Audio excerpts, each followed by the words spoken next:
ცენტრპოინტის ერთ-ერთი დამფუძნებელი ვახტანგ რჩეულიშვილი სააკაძის მოედანზე სამშენებლო პროექტის ჩაშლაში ბრალს თბილისის მერს დიდი უგულავას და თბილისის განვითარების ფონდს დებს.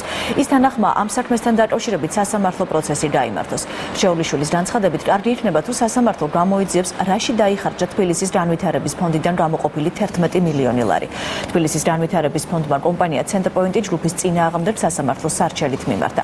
ორგანიზაცია რჩეულიშვილებს თბილისის მუნიციპალური ფონდიდან გამოყოფილი თანხის 11 მილიონი ლარის უკან დაბრუნებას თხოვს.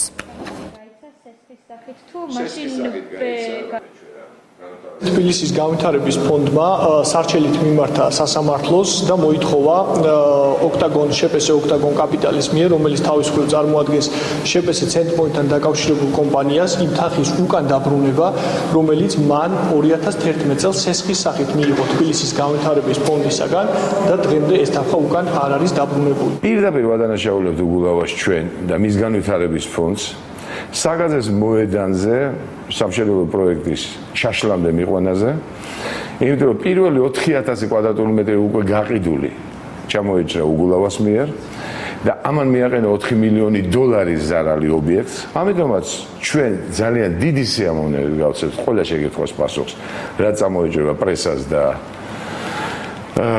სასამართლოს.